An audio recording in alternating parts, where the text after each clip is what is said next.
ಇರುತ್ತೆ. ಮುಂದಿನ ಭಾಗವಾಗಿ ಡಾಕ್ಟರ್ ಅಶೋಕ್ ಆಲೂರ್ ಅವರು ನಮ್ಮ ಜೊತೆಗಿದ್ದಾರೆ. ಅವರು ಕರ್ನಾಟಕ ಸರ್ಕಾರದ centre for excellence for farmer producer organisation ನಲ್ಲಿ ವರ್ಕ್ ಮಾಡ್ತಿದ್ದಾರೆ. ಅವರು ಐದರ್ ಕನ್ನಡ ಅಥವಾ ಇಂಗ್ಲಿಷ್ ಯಾವುದ್ರಲ್ಲೂ ಕೂಡ ಹೇಳ್ಬೋದು ಅಂತ ಹೇಳಿ ನಾನು ಡಾಕ್ಟರ್ ಅಶೋಕ್ ಆಲೂರ್ ಅವ್ರನ್ನ ಸ್ವಾಗತ ಮಾಡ್ತೀನಿ. Dr. Ashok Alur.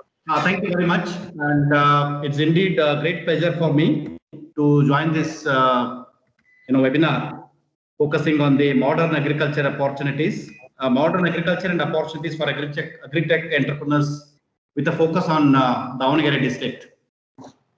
So I would like to just touch upon few opportunities in agriculture, horticulture and food processing sectors. I'll be just making a brief presentation and then we followed by certain question answers and other discussions pertaining to the topic. If you look at the advantage, if you look at the state of Karnataka, agriculture is the backbone of Karnataka's economy, and the unique advantages that the state has. If you look at the resource base, Karnataka has over 65% of its geographical area under agriculture and allied sector cultivation aspects, and we are the leading producers of coffee, gherkins, silk, sunflower, and we're also the major producers of maize, coarse cereals, sugar, and the pulses in the entire country. And if you look at coffee as an example, Karnataka accounts for more than 70% of the coffee production in the entire country. So if you look at the diverse competencies in the state, yes, basically we are the leaders in horticulture production, especially the spices. We are also leaders in floriculture, which accounts for close to 75% of the India's total flower production. Karnataka is the leader here. And if you look at cashew nut production, yes, we are the largest producers of the cashew nut. And Karnataka is the only state that produces rose onion in the entire country. And we have special chili varieties like Badgi chili, which is very rich in oleoresin content, and which is used for many other purposes. And if you look at milk, yes, we are the second largest milk producing cooperative. That's KMF is present in our state. And if you look at the coastline, yes, it is 320 kilometers coastline, giving a very huge marine production. So to look at the facilities in the state, yes, we have excellent supporting infrastructure and skilled workforce as far as agriculture and allied sectors is concerned. And if you look at the market linkages, yes, we are again leaders in the entire country with regard to ENAM, and lot of availability of land that for cultivation and for high-tech production. And we have a lot of food parks across the state. And the state is one of the most investor-friendly state, quite proactive, and it has well-defined, sector-specific policies, which I'm going to touch in my next slides. If you look at the export performance, yes, coffee is one of the most important, export commodity from the state. We export this to countries like Italy, Germany, Belgium, Jordan, and other things. And if you look at rose onion, yes, we are the largest exporters, and it is grown close to 10,000 acres, especially in case of Kolar, Bangalore urban, Bangalore rural, and Chikbalapur districts. And it is also exported to many other countries. Similarly, gherkins, yes, we export to US, France, Germany, Australia, Spain, many other countries like this. Especially spices, if you look at, we are the largest exporters of spices, and mostly we get them from Dakshin Kannada, Coorg and Chikmagalur districts. And if you look at the subsector snapshot, I'll be touching fairly briefly on agriculture, animal husbandry, horticulture, floriculture, wineries and fisheries in my presentation. Agriculture, as you are aware, it almost contributes to 14.2% of the state GSDP. And Karnataka is one of the pioneering state in the country with regard to organic farming and also with regard to millet production. And if you look at the organic certified, food products, I think we are between we are in the third to fifth position in the entire country after northeastern states. And you are also aware that the government of Karnataka has set up about 14 federations of organic farmers associations in the state. That is basically to facilitate and encourage farmers to grow organically in the state.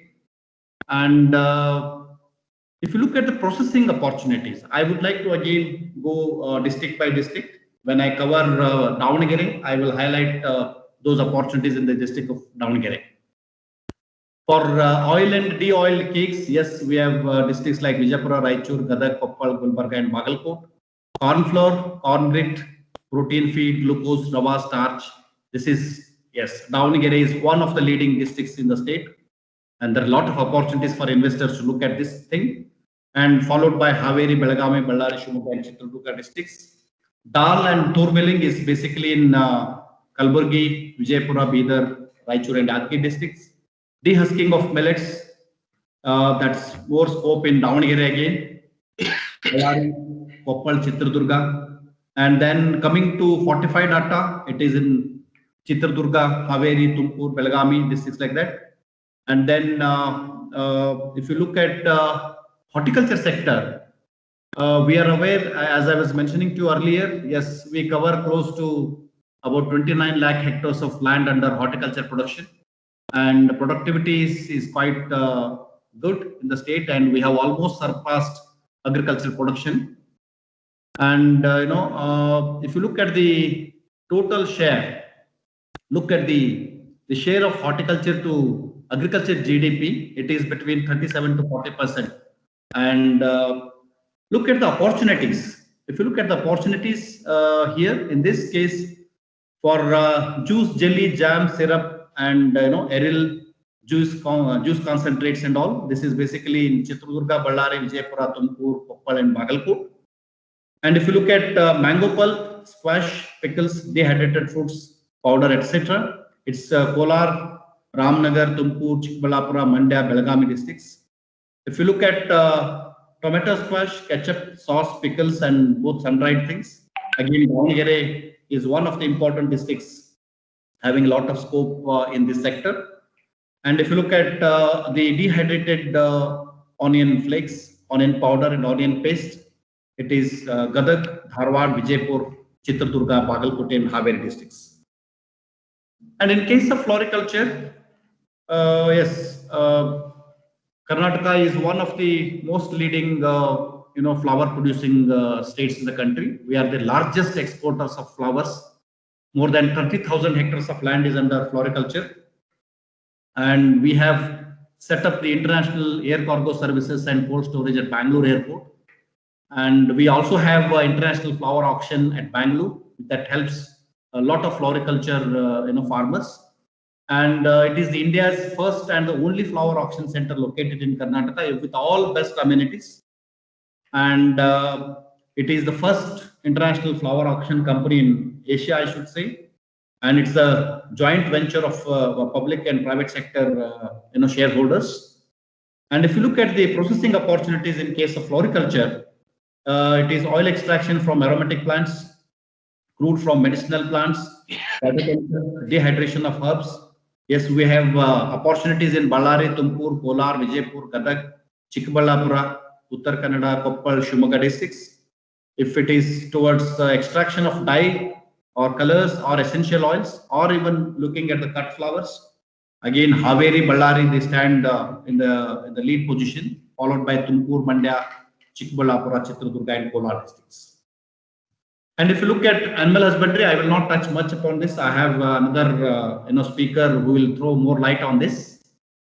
I should say we are the leaders in the scale of tetrafeno UHT milk. We are the 11th largest producer of milk in India. Maybe the figures may be changing. And if you look at the Karnataka Milk Federation, we are the second largest milk producing cooperative in the entire country, I should say. If you look at the milk processing opportunities, Davangere has a place in milk powder, ghee, butter, paneer, beverages, curd, and ice cream manufacturing sector, frozen, boneless, halal meat, and canned meat, We have Bangalore urban, Bangalore rural, Mandya, Kolar, other districts. Then egg powder, instant baby foods, pasteurized egg albumin. We have Koppal. Again, Davangere has a place here. Lot of opportunities to do this.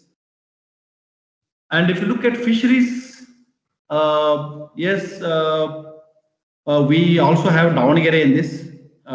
Fisheries production, basically fish oil, frozen fish, fish protein concentrate, and pharmaceuticals. Davangere has an opportunity for investment in this sector. Maybe more light will be thrown by a colleague of ours who will be sharing his experiences in the next round. If you look at sericulture, as we are again the India's second largest producer of silk. Karnataka produces close to 47%, close to 50% of the India's silk production. And coffee, I have already mentioned. We are the largest suppliers, producers, and suppliers of coffee. Close to 70% of the India's production comes from, Karnataka. Wineries, we don't have much opportunities for wineries in Davangere, but winery is one of the investment opportunity for, the foreign direct investment or anybody who would like to invest in the state of Karnataka. If you look at the potential processing opportunities, yes, again, Davangere, reflects here. Milk powder, ghee, butter, paneer, entire milk-related production and processing points.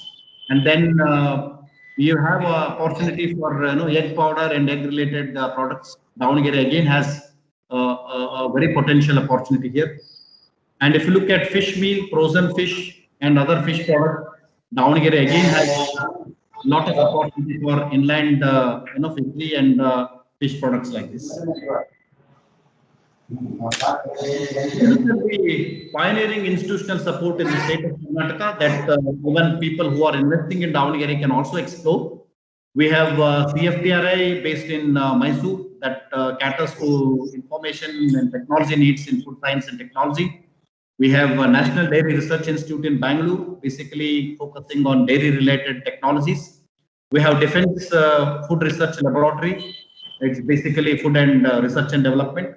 We have Indian Veterinary Research Institute in Bangalore, basically related to vaccines and other products.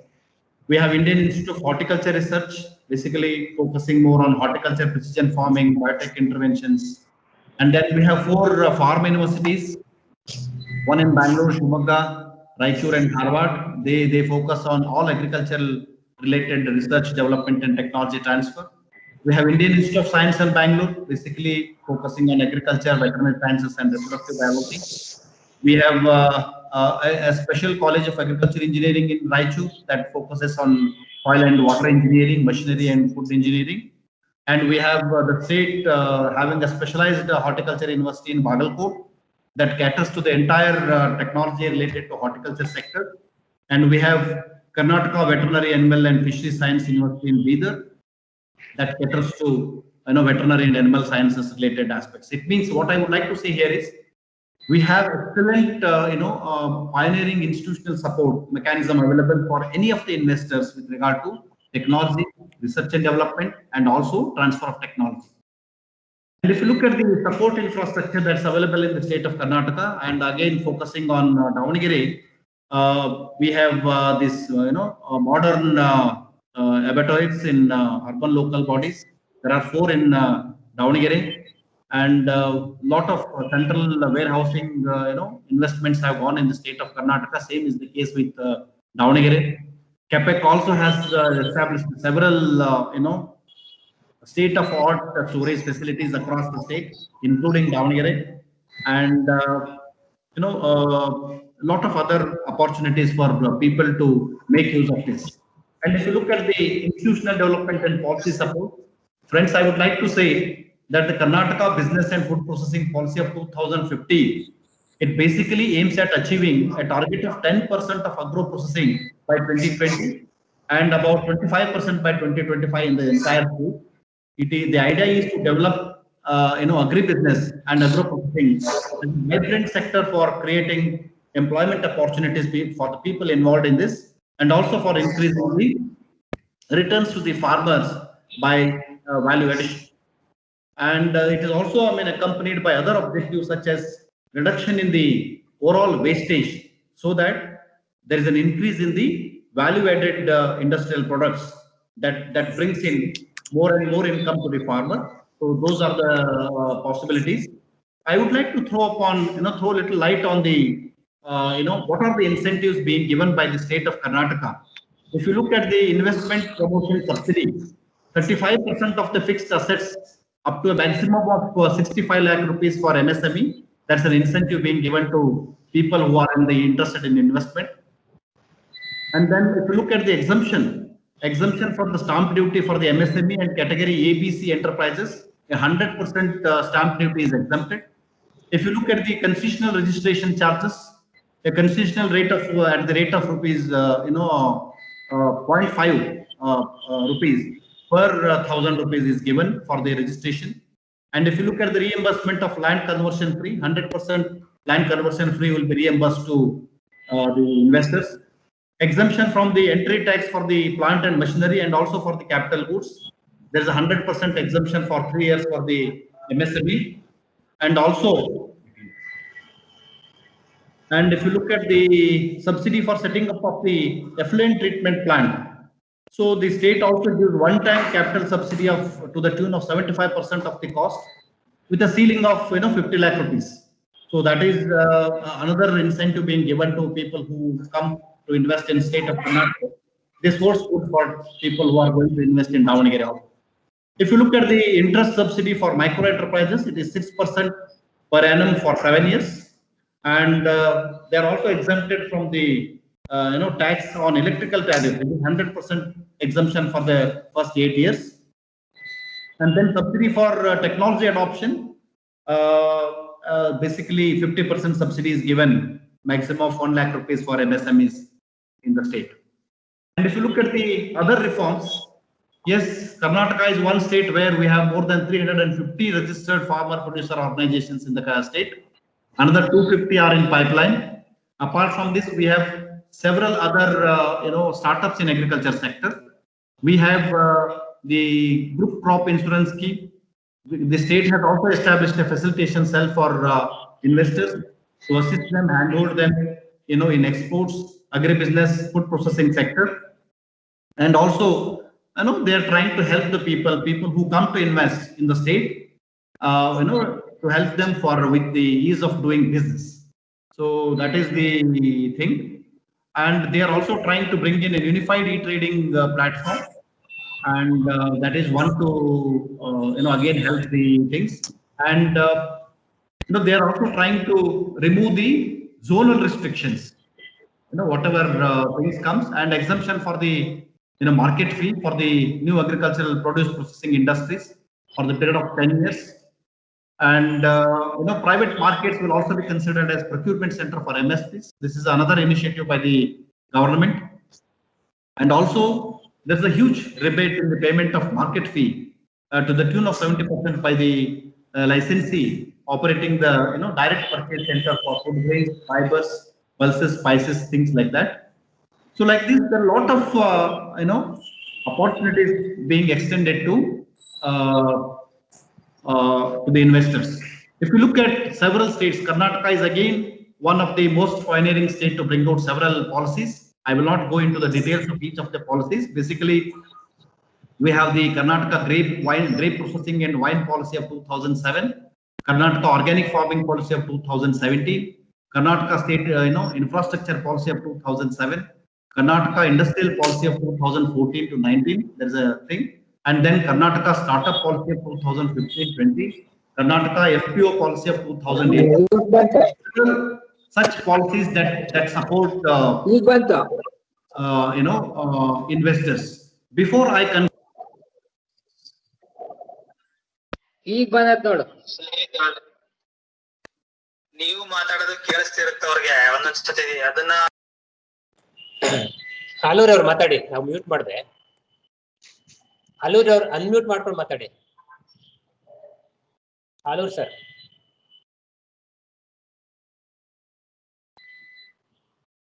Alur ಅವ್ರು ನಿಮ್ಮದು mic mute ಇದೆ.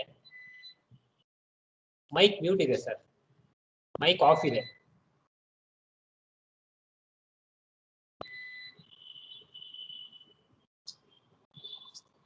ಆಲೂರ್ ಅವರೇ, ನಿಮ್ಮ mic of ಇದೆ.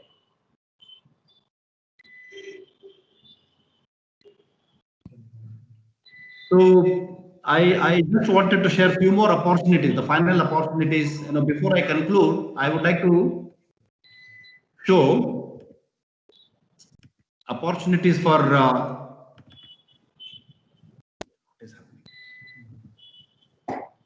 hello. ಕೇಳ್ತಾ ಇದೆ, ಹೇಳಿ. One second. I think there is some problem with the slideshow.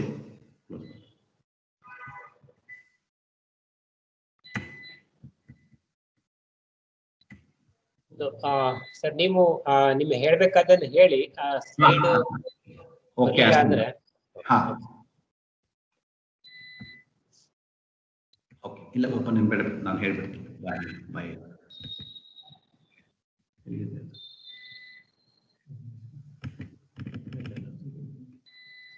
So what I would like to conclude is there are several opportunities in agriculture, horticulture, animal husbandry, fishery sector. As far as Davangere district is concerned, Davangere is one of the most conveniently located district in the state. And as I mentioned, as I presented, several opportunities for investors made available from the state of Karnataka can be used. And it's a very investment friendly state. Karnataka is also now opening up FDI in agriculture, and so that it is trying to make its policy more investor friendly. And that's how investors can be attracted to the state and to the district of Davangere. So I wanted to also share the addresses of people whom to contact. I think there is some problem with the slide share. I will share it with the organizers, maybe these slides and all. I have given the list of officers whom to be contacted for all the licenses, investment licenses, opportunities, exploring other possibilities of investment in the entire state as well as for Davangere. And before I conclude, I also would like to say Karnataka is one state which has close to 350 to 400 farmer producer institutions in the country, and they are very well supported by the government programs, both state and center. And during COVID times, these farmers institutions really have played a very pivotal and wonderful role in collecting the produce from the farmers, both from member farmers and non-member farmers. And we had facilitated them to get in touch with the industrial scale buyers in Bangalore and other places, apart from their local supply and sale. So what I wanted to say here is they have really done a good job, and now we are trying to federate them at the state level so that any of the investors who are interested in agriculture, horticulture sector, we will link them with these farmer producers institutions in the state so that they can have a direct agreement with the farmers institution. It is almost, we have almost collectivized close to 4 lakh farming families in the state, and the process is now going on. We also have, we have tabulated, mapped which are the crops that are there. Close to 6 FPOs are there in Davangere district. Davangere is again one of the leading, district which has more FPOs in the state. So we can get these, investors linked to these FPOs who can be there, the first-hand, raw material suppliers, whether it is for processing or packing, grading, or whatever things related to this. Maybe organizers can share our details with them, and we will be more than happy to share any information pertaining to this. With this, I would like to close my presentation. If there are any questions, I should be pleased to answer their queries. Thank you sir. ರಾಜ್ಯದ ಒಟ್ಟು ಮಾಹಿತಿಯನ್ನ, ಹಾಗೆ ಹೂಡಿಕೆ ಅವಕಾಶ ಮತ್ತೆ ಸರ್ಕಾರದ ಅವಕಾಶಗಳನ್ನ ತುಂಬಾ ವಿವರವಾಗಿ ಹೇಳಿದ್ರಿ. ನಿಮ್ಮ ಆ ಡಾಕ್ಯುಮೆಂಟ್ ಅನ್ನ ನಮ್ಮ ಮೆಸೇಜಿಂಗ್ ನಲ್ಲಿ ಶೇರ್ ಮಾಡ್ಲಿಕ್ಕೆ ಸಾಧ್ಯ ಇದ್ರೆ ನಾವು ಇಲ್ಲಿ ಉಳಿದವರಿಗೆ ಕೊಡ್ತೀವಿ. Thank you for so much information and